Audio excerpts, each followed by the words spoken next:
this car accident at the Rainbow Bridge on the Canadian-American border. A guy in a Bentley was going too fast, blows up his car. I mean, terrible accident. Fox News reports it as a possible terrorist attack.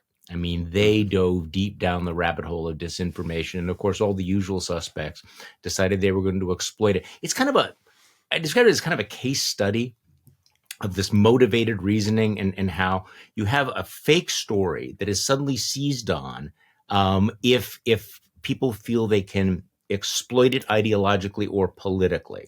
So one after another, we had, whether it was Ted Cruz or Vivek Ramaswamy or Elise Stefanik or Carrie Lake, and just keep going down the list of people who were like, this looks like a terrorist attack. It's a perfect sign of the way Joe Biden is failing. This is why we need Donald Trump back in the White House.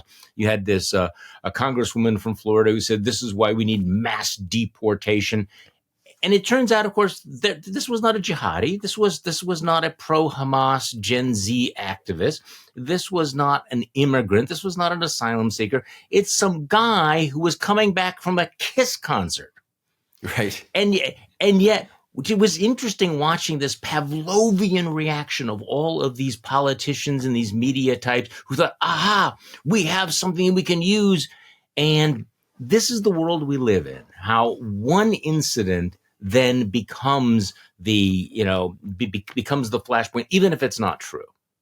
Right. And we see, and again, it's somewhat naive to think, well, this sort of thing happens. But once again, all the flows right down from Fox News with no consequences. All right. So let me broaden this out for a minute. Yeah.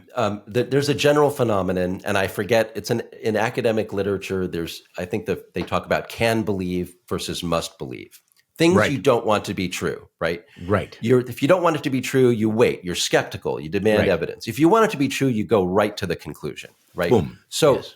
Confirms all my priors. Yeah. Yes. Yeah. So for Fox News, it's, this is terrorism. It's probably a jihadi. It's probably, some Muslim or whatever. And then on the reverse for progressives is hate crimes. Yeah. Remember the Detroit synagogue president who was murdered after October 7th, and people were like, oh my God, it's another anti-Semitic. It's a hate crime. And it turned out to be, as far as we know, unrelated. She just happened to be president of the synagogue. It wasn't because of that. But hate crimes are the left's version of this, where they're very often, a lot of people are very quick to assume something is a hate crime because it confirms their priors. And sometimes it's true, just like sometimes it's true that it's a jihadi behind the wheel of whatever it is. So I think this is a good, yes, let's rag on Fox News. They deserve it. But let's all be a little bit careful about, just because it confirms your priors, wait a little. Like we just have this other incident now.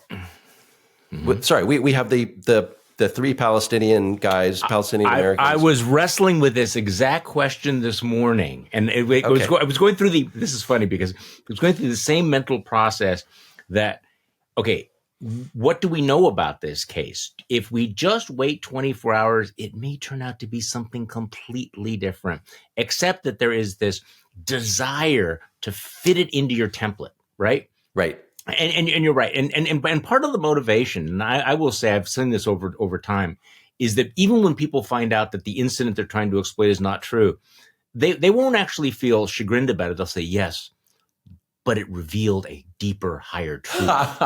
Truthiness. So the truthiness that, so this hate crime did not take place at Yale, but it could have because there's hate out there. So this called attention to the problem in a positive way, as opposed to, no, it's the crying wolf phenomenon that it devalues all acts. Yes. So this is something that I have learned through long and bitter experience, being on live radio for many, many years.